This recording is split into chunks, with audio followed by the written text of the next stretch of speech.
Students, मैं हूं Mahesh Prasad.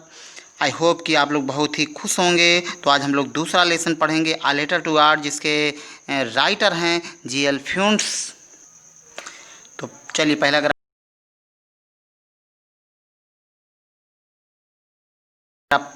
Paragraph पढ़ते हैं। The house the only one in the entire valley, घर पूरी संपूर्ण घाटी में जो अकेला था। Set on the crest of a low hill, एक निचली पहाड़ी की, एक कम ऊंचाई की पहाड़ी पर स्थित था। फ्रॉम दिस हाइट, इस ऊंचाई से one could see the river and the field of ripe corn, कोई भी व्यक्ति इस ऊंचाई से नदी और पके हुए मक्का के अनाज के खेतों को देख सकता था। डॉटेड विद द फ्लावर्स, जो फूलों से भरे हुए थे।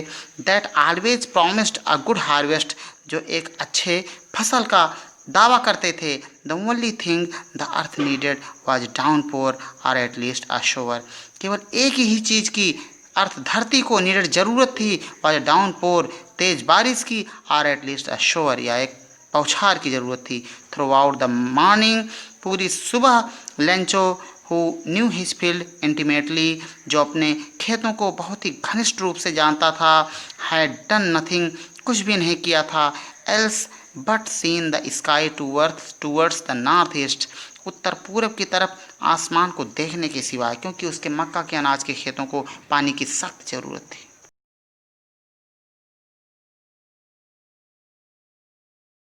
हम लोग दूसरा पैराग्राफ पढ़ते हैं। Now we are really going to get some water, अब हम वास्तव में कुछ पानी पाने जा रहे हैं, कुछ पानी हमें मिलने जा रहा है। ओमैन, यानी कि लेंचो ने औरत से कहा। द ओमैन, फिर औरत ने क्या कहा। हु वाज प्रेपरिंग सपर, जो शाम का भोजन तैयार कर रही थी। रिप्लाइड, जवाब दी, येस गॉड विलिंग, हाँ भगवान ने अगर चाहा तो। The older boys were working, बड़े लड़के काम कर रहे थे इन द फील्ड, खेतों में। वाइल, जबकि the smaller ones were playing near the house, जबकि छोटे लड़के घर के पास में खेल रहे थे। Until the woman called to them all come for dinner, जब तक कि वह औरत कहती नहीं उन लोगों को कि खाने के लिए आ जाओ। It was during the meal, भोजन करने का समय था।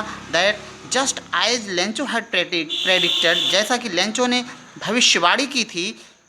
Big drops of rain began to fall, बड़ी बड़ी बूंदें, वर्षा की बड़ी बड़ी बूंदें गिरने लगी। इन द नॉर्थ ईस्ट, और उत्तर पूरब की दिशा में। ह्यूज माउंटेन ऑफ क्लाउड, बादलों के बड़े बड़े पर्वत कुड बी सीन अप्रोचिंग, करीब आते हुए दिखाई दे सकते थे। The air was fresh and sweet, हवा ताज़ी और मधुर थी। The man went out for no other reason, आदमी किसी अन्य कारण से बाहर नहीं गया, यानी लेंचो किसी अन्य कारण से बाहर नहीं गया।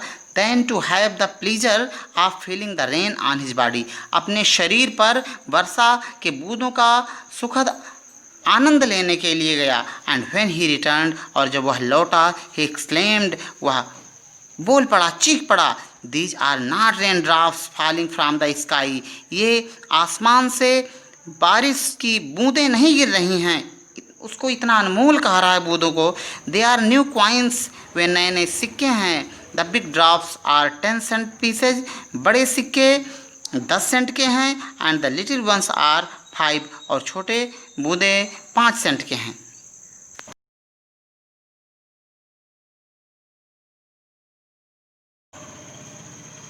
With a satisfied expression, satisfied संतुष्टि एक्सप्रेशन भाव, संतुष्टि की भाव से।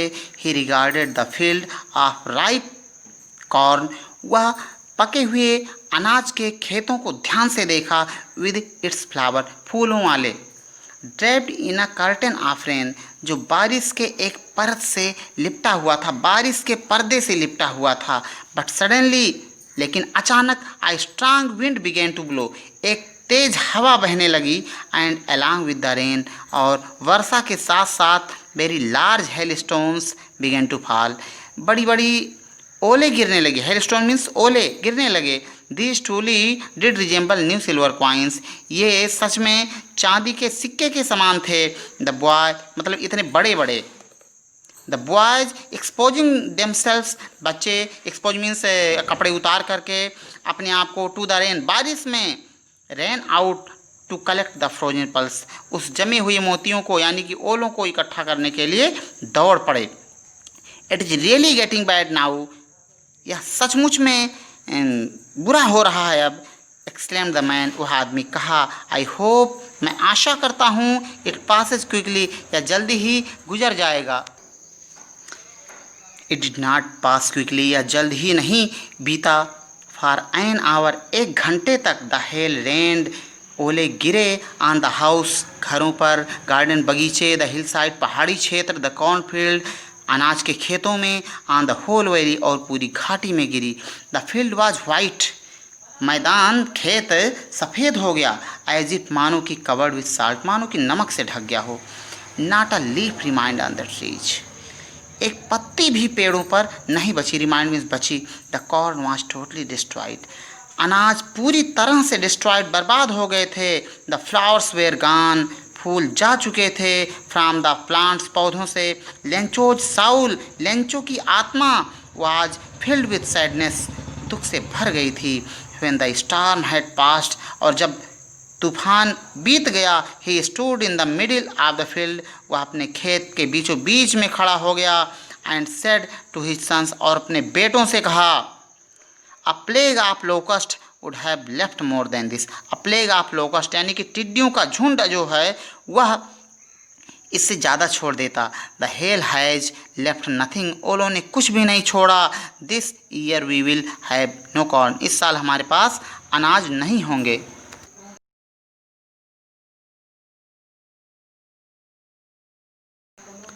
तो पैराग्राफ 4 हम लोग पढ़ते हैं। That night was a sorrowful one, वह रात एक दुख भरी रात थी।